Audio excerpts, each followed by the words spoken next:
Yeah. Uh, what in the world did he say? 18 billion barrels, Yeah, I think it's a 1919 actually. 19 billion barrels of oil. Do you realize what's the global production in a year? What the hell is he talking about? You know, per day before the war. What was it? 20 million barrels before the war per day. That's full Mm-hmm. capacity. 20 million barrels of oil before the war. Where did he get 18 billion? I mean, it's. I'm not being nitpicky, but it's things like that. If the president of the United States, it just doesn't endear any confidence, and it makes one question whether he understands what he's talking about. Maybe he meant million. I don't know. Yeah, I Uh, think he said million, but okay, even so, it's the activity is okay, far yeah. exaggerated. Yeah. It's probably exaggerated what he's saying as well, even if he meant million. I'm sure. So, um, yeah, the energy shock's priced into the market already. So he's trying to sell this like this is somehow a quick fix, and he's taking credit for it, and it's going to be everything's going to be great. Gas prices are going to fall. No, it's a huge disruption in the global supply chain. So. Um, not to mention all the inflationary pressures that are going to come with that as well. Not to mention the stock market crash that's coming from the overvaluation of the AI stocks. This is a perfect storm, and there's really nothing this president can do to make it right. And he's actually responsible for all of it. For all of it. So he's going to have to own it at some point. My fear, Danny, would be if he doesn't want to own it because people like this don't like to take responsibility for anything. So he will look for an excuse to blame it on somebody, and who knows, maybe even feel compelled to attack somebody Mm. after he's blamed them for the failure of this deal, which is not going to fail because of anything Iran's doing. It's going to fail most likely because of something the U.S. or Israel has done.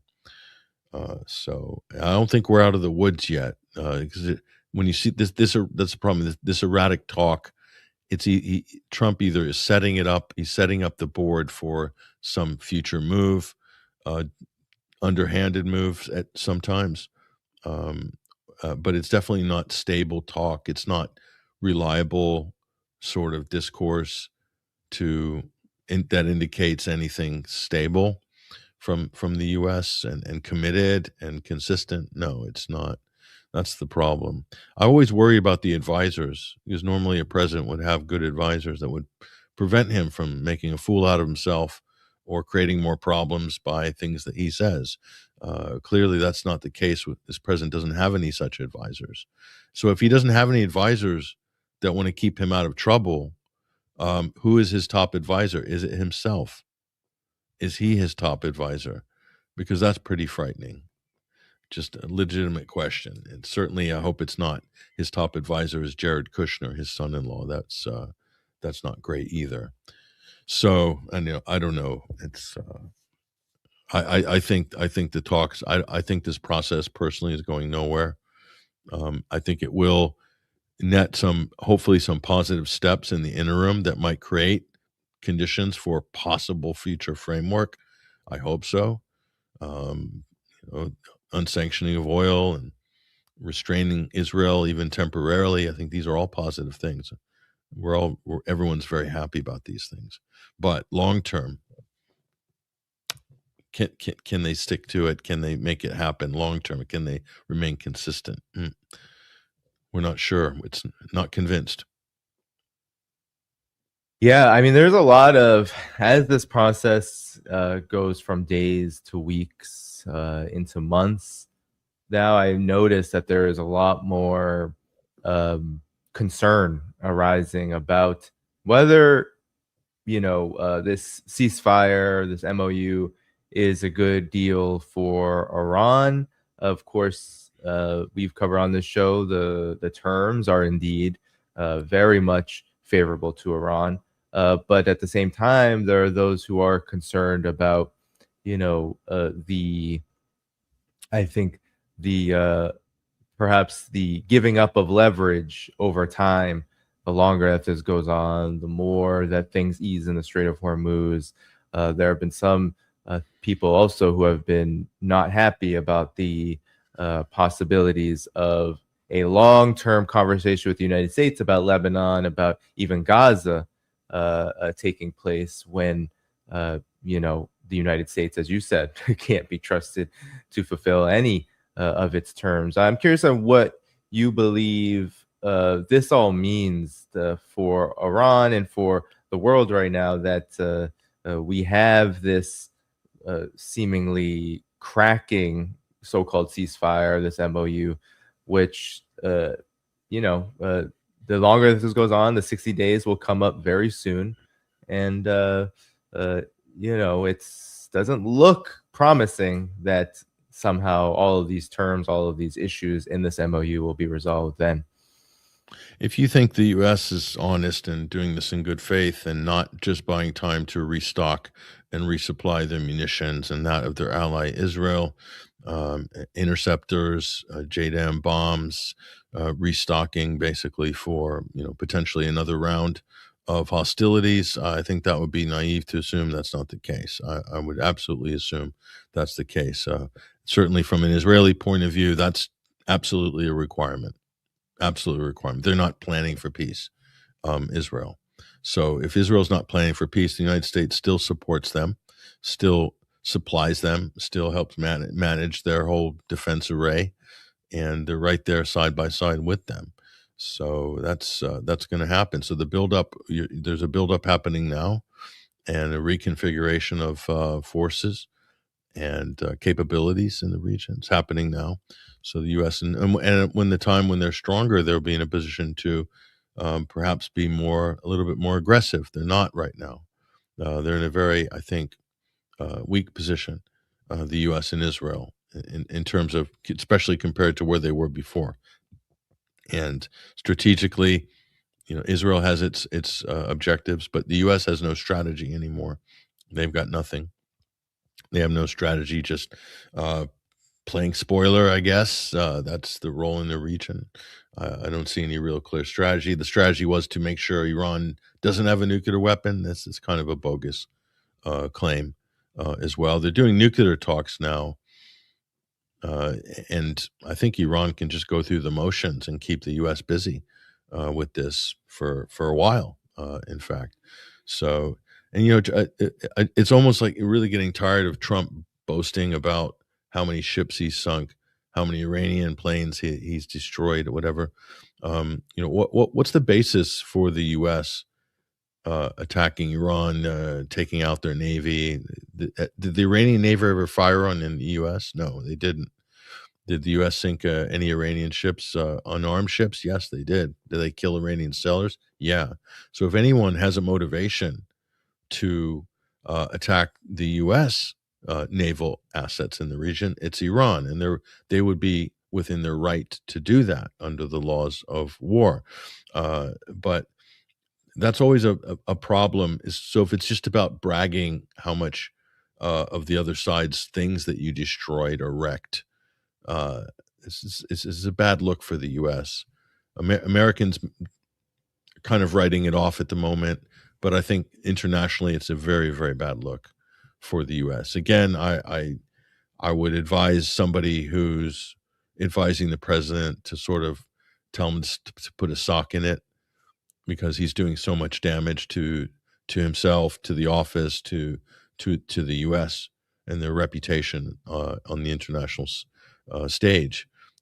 So I'm again worried that there's no such person that can restrain him. I'm really reticent and not 100% believing. There's a lot of pundits on podcasts and things like that, and they'll say things like, Trump really doesn't want to go to war with Iran. He's never wanted to go to war with Iran. And Yeah, I really believe in my heart of hearts that Trump really doesn't want this war. He was pushed into it by the Israelis. It doesn't make a difference at this point what yeah, he wanted or didn't want 5 years ago or 2 years ago. The fact is he did it. Yeah. He did it, and it committed the U.S. to it. He doesn't know why necessarily why he did it. He doesn't know why it's wrong. He might sort of have an idea now. He's heard enough press and listened to enough people that he might know why it's bad. But in terms of him being inherently anti-war or inherently virtuous, I don't believe it for a second. I don't believe. I think for him, he's a moral relativist, and his morals and ethics are just relative to the situation in a transactional sense. So I hear this a lot. And why is that important? Because people are always trying to track the motivation and the psychology of this president, and and saying that he's got this dove side. I'm sorry, I see no indication of this at all. I think the only thing that the reason they have stopped is because they've been restrained. Simple. Either restrained from their inability to keep fighting, or restrained by the Iranians and restrained by their Gulf allies, quite frankly. Yeah. So, and domestically, some members of the U.S. Political, Congress or Senate, certain members, and the crowd that they command, including Tucker Carlson, Thomas Massey, and others, Candace Owens, and these sort of right-wing conservative pundits, and the fact that Tucker announced he's leaving the Republican Party, that's a huge warning shot ahead of the midterms for Trump. So, but yeah, I'm not convinced, Danny, that there's this kind of crypto anti-war kind of virtuous Trump hiding behind the mask, following the instructions of his better angels. I just don't see it. I haven't seen it from the beginning. So that's why I'm again not. I'm not. I'm very skeptical of anything that he does that looks or sounds like it's mildly positive or resembling common sense, because I know it might not. It might not actually be authentic. It might not be, a deep-seated value or a part of his integral part of his, his leadership.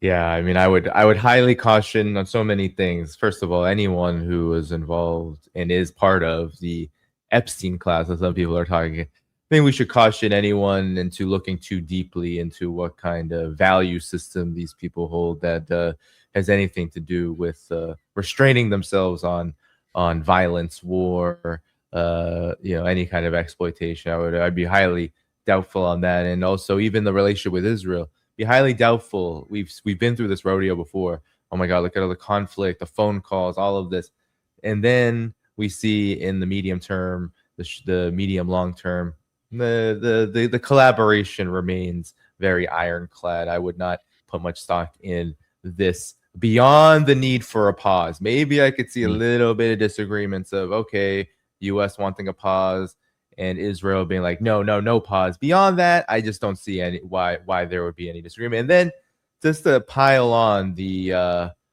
morals and the motivations, why we shouldn't be looking too deeply into motivations. I mean, this is someone, Patrick, that continues to deny one of the worst war crimes in the 21st century, maybe the worst single war crime in the 21st century, the bombing of the Manab school that was obviously conducted by U.S.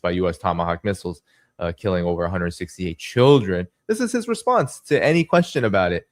Continued denial and absolute no care about not even a care about the U.S.'s image for denying such a thing, which when everyone knows in the world it was the U.S. who did it. Look, you have to say he's courageous. He's got great equipment. But he's got. Can I ask you one other question? Yeah. Have you seen the report into the Minab school attack, sir? Can you tell us? I have not seen it, no. Why not? At some point, well, I have to wait for it to be complete. I don't know that they're ever going to solve that problem. I mean, you can ask Pete, but I don't know that they're going to say it was one of our missiles. Pete, I don't know that they're ever going to solve that problem in terms of whose fault was it, because there were missiles flying all over the place, So and it's horrible what happened. But there were missiles flying all over the place. And somebody said it was our missile. Well, maybe it wasn't our missile, but I've seen nothing to lead me to believe it was. There were plenty of missiles being flown by other people. What do you think, Pete? Well, by other people. What the Israelis probably using your missiles if it was the Israelis, but nonetheless, you were working together. Very proud on February 28th. If I know you remember that, Patrick. They're very proud of their collaboration then. But yeah, this is what I'm talking about. Your reaction. It's like we shouldn't be looking too deeply into motivations here, when obviously the the center of these people is has nothing to do with morals.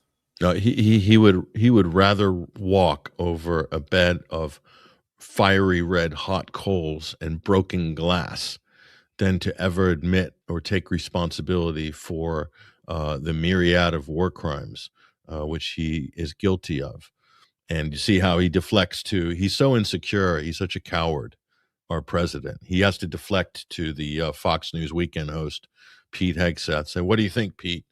Wasn't one of ours, was it? This is the same type of cope you saw in Gaza when Israel hit a hospital, and they tried to blame it on Hamas. They said, "Oh, it was an Israeli missile. It was a Hamas missile that misfired and did a U-turn and ended up hitting the hospital." And just totally shameless Israeli and U.S. mainstream propaganda. This is worse because it was a double tap. You know, it was a double tap. So what a coward. Completely shameless hustler, Donald Trump. It's not even embarrassing at this point.